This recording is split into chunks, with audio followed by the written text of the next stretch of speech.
شروع اللہ کا نام لے کر جو بڑا مہربان نہایت رحم والا ہے۔ اے پیغمبر صلی اللہ علیہ وآلہ وسلم، لوگوں سے کہہ دو کہ میرے پاس وحی آئی ہے کہ جنوں کی ایک جماعت نے اس کتاب کو سنا تو کہنے لگے کہ ہم نے ایک عجیب قرآن سنا جو بھلائی کا رستہ بتاتا ہے، سو ہم اس پر ایمان لے آئے، اور ہم اپنے پروردگار کے ساتھ کسی کو شریک نہیں بنائیں گے، اور یہ کہ ہمارے پروردگار کی شان بہت بلند ہے، وہ نہ بیوی رکھتا ہے نہ اولاد،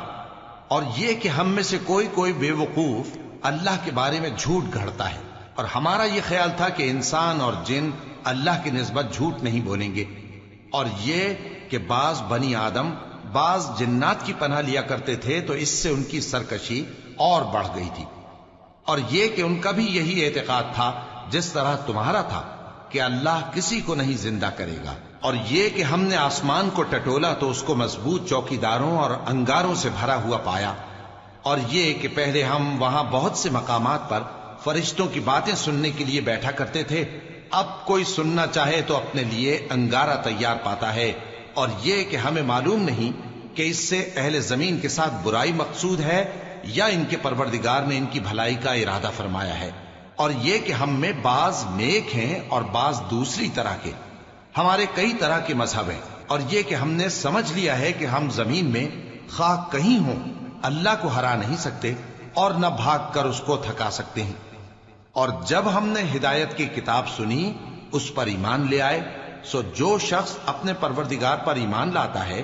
تو اس کو نہ نقصان کا خوف ہے نہ کسی طرح کے ظلم کا، اور یہ کہ ہم میں بعض فرما بردار ہیں اور بعض نافرمان ہیں، تو جو فرما بردار ہوئے وہ سیدھے رستے پر چلے، اور جو نافرمان ہوئے وہ دوزخ کا ایندھن بنے۔ اور اے پیغمبر صلی اللہ علیہ وآلہ وسلم،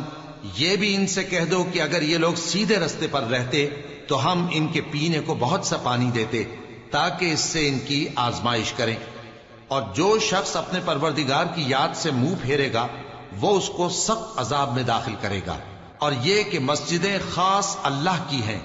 تو اللہ کے ساتھ کسی اور کی عبادت نہ کرو، اور جب اللہ کے بندے یعنی یہ پیغمبر صلی اللہ علیہ وآلہ وسلم اس کی عبادت کو کھڑے ہوئے تو کافر ان کے گرد ہجوم کر لینے کو تھے۔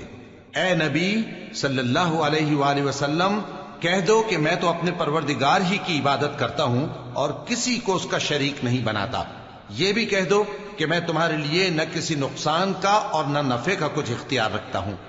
یہ بھی کہہ دو کہ اللہ کے عذاب سے مجھے کوئی پناہ نہیں دے سکتا اور میں اس کے سوا کوئی جائے پناہ نہیں پاؤں گا، ہاں اللہ کی طرف سے احکام کا اور اس کے پیغاموں کا پہنچا دینا ہی میرے ذمہ ہے، اور جو شخص اللہ اور اس کے پیغمبر کی نافرمانی کرے گا تو ایسوں کے لیے جہنم کی آگ ہے، وہ ہمیشہ ہمیشہ اس میں رہیں گے، یہاں تک کہ جب یہ لوگ وہ دن دیکھ لیں گے جس کا ان سے وعدہ کیا جاتا ہے، تب ان کو معلوم ہو جائے گا کہ مددگار کس کے کمزور ہیں اور شمار کن کا تھوڑا ہے۔ کہہ دو کہ جس دن کا تم سے وعدہ کیا جاتا ہے میں نہیں جانتا کہ وہ عنقریب آنے والا ہے یا میرے پروردگار نے اس کی مدت دراز کر دی ہے، وہی غیب کا جاننے والا ہے، سو کسی پر اپنے غیب کو ظاہر نہیں کرتا، ہاں جس پیغمبر کو پسند فرمائے اور اس کو غیب کی باتیں بتا دے تو اس کے آگے اور پیچھے نگہبان مقرر کر دیتا ہے تاکہ معلوم فرمائے کہ انہوں نے اپنے پروردگار کے پیغام پہنچا دیے ہیں، اور یوں تو اس نے ان کی سب چیزوں کا ہر طرف سے احاطہ کر رکھا ہے اور ایک ایک چیز گن رکھی ہے۔